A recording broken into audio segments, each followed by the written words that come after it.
So I was planning to drop a few videos on Battlefield when it comes out, and then kind of warming up for when COD comes out, because content goes kind of dry towards the end of the year. I still play a lot of games, but I just kind of stopped uploading, but I'm going to get back to it. But today, I was just playing the beta, and suddenly I got a little notification on my phone from Charlie Intel, and this came up. Obviously, there has been a lot of talk about skill-based matchmaking for kind of like 5-6 years now. It seemed the beta when it came out, it was like ramped up so high. It felt like ranked. Genuinely, if you're good at the game, it felt like ranked. So a lot of people that are good at the game, the ones that are on the kind of Twitter complaining online, decided to complain, and they actually said, hey, let's try classic matchmaking. They put in some game modes called Open Mosh Pit, which is like all the modes, but it's called Open Mosh Pit because it was classic matchmaking.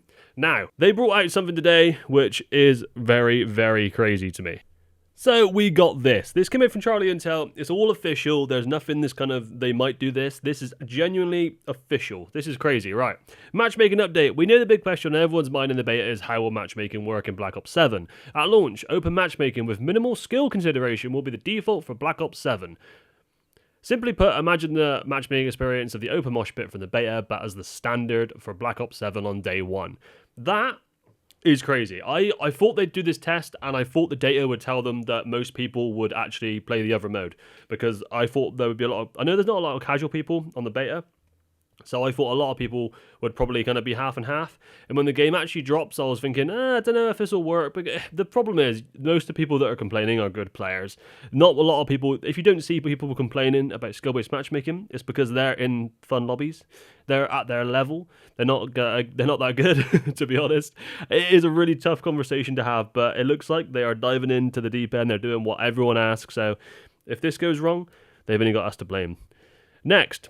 Didn't expect this one. Persistent lobbies. If you don't know what persistent lobbies are, a long way back now, I don't even know how many years, you used to have a game, and then the next game you'd pretty much have like 10 of the same players. There might be a couple that back out, a couple new ones that join. There could be a whole change if everyone does back out, but most of the time you could play one game, and then the next game you'd be playing against similar people, because you don't get kicked out of a game and then research every single time. Now, this became fun because you kind of become like a nemesis to someone, and if you got fed up with them or they were good, you could leave the game. But everyone kind of forgot that this was a thing, apart from like a few people been keeping on about it. I know like Charlie Intel, for example, been keeping on to it. A lot of the people that complain about COD all the time, like Nero and is it the Ghost of Hope, I think? Something like that. But the people that complain about COD all the time are always saying persistent lobbies are better. And they've actually listened. They said, we've heard the community discussion and the dialogue around lobbies disbanding.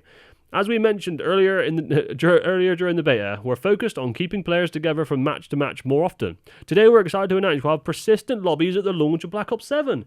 We're committed to improving this experience for players, and we will be sharing more details soon. And as if that wasn't enough, right? I've seen a lot of, if you're a controller player, don't worry about this whatsoever, because everyone is going to be on the same page, like the same level. So you're not going to get any worse than this. You're just going to get PC people that are better. But to be honest, if you're a console player, there's not a lot of PC players anyway. Just turn crossplay off or something. But yeah, aim assist. It says they're pretty much going to tone it down, because aim assist is ridiculous on Call of Duty. I do play Apex. I was a pretty good Apex player. I've played it a lot. The aim assist on that game was reduced drastically a few seasons ago, and honestly, it made the game feel way better. So I don't see, aim assist is one of them things. It changes for everyone that uses a controller. So for controller players, it's just all fair. And then you get PC just gets buffed a little bit. Honestly, COD aim assist is way too easy to aim most of the time. So I'm happy they're doing this, and happy for the PC guys. PC players or mouse and key players, I should say, do come out with the better clips most of the time. They can spin faster. They can lock on the people, and it looks like they're cheating more.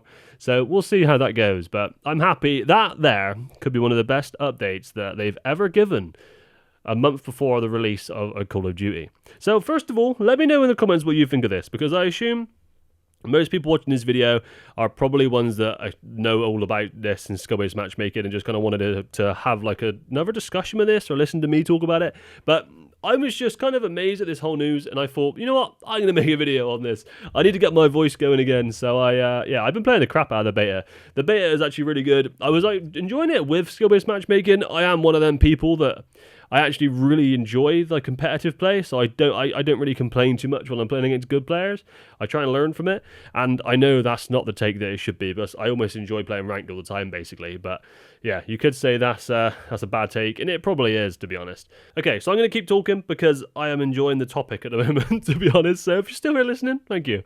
But let me know in the comments what you think of all this, because I do want to know. But I just thought, disbanding lobbies, right? So they are coming back, and skill-based matchmaking is disappearing, and it hit me that one can't really exist with the other one. If you have skill-based matchmaking, then every game you get kicked out, you get put back. It's basically based on your last 5 games, so they kick you out of the game, and then they put you back in a different game depending on how your last 5 games went. So if there's no disbanding lobbies and no skill-based matchmaking, it can work, because you don't have to get kicked out of the game. But if there is skill-based matchmaking, the algorithm has to like reset. It has to tell you, let the game know, I guess, what lobby you should be in, so it disbands you, so then you get put back into another one, and then it decides like your skill base for that game. So because all that's gone, they added disbanding lobbies. This kind of adds to the whole skill-based matchmaking. I know they said minimal. Remember, it does say minimal, not none, but I think it's been minimal since like Black Ops 1 or 2 once again. But still, the whole disbanding lobbies makes sense if they don't have skill-based matchmaking, and also the fact that they're bringing this out on launch also means that it's not like a test anymore. It's like they've done this, they've made the decision, and it's going to stay. They can't take it away. If they do that, if they bring the game out like this, oh my god, and they take it away, imagine the uproar of people that pre-ordered the game because skill-based matchmaking is gone. It would be absolutely crazy. They couldn't do it. They would get so much hate, it would be ridiculous. They couldn't do that. So the fact that they're bringing this out all on day one is there to stay. And it only took a few years of keeping on to people about it, which is crazy. My yap is over. Check out this little bit of gameplay I got there. So I hit this guy with like 1, 2, 3, 4, 5, like 5, 6 shots, right? Doesn't lose any health. And then I go back and hit him with another like 4 shots. And he still doesn't die. I was hitting with like 12 or 13 shots there altogether. And I looked at the kill cam, and it looks like he's actually got spawn protection. I haven't seen spawn protection in Call of Duty for years that's not on score streaks. I was really confused. Is this a thing? I know it used to be a thing, but is it a thing again now? I don't know. Anyway, if you enjoyed the video, please let me know in the comments. I know there's not a lot to enjoy. This isn't a very informational video. It was more of me being excited, so I made a video. But when COD comes out, and even on Battlefield, I'm going to be making content, all sorts of content. I'm not even sure what I'm going to make yet, but I will be there. Thank you for watching, and peace out for now.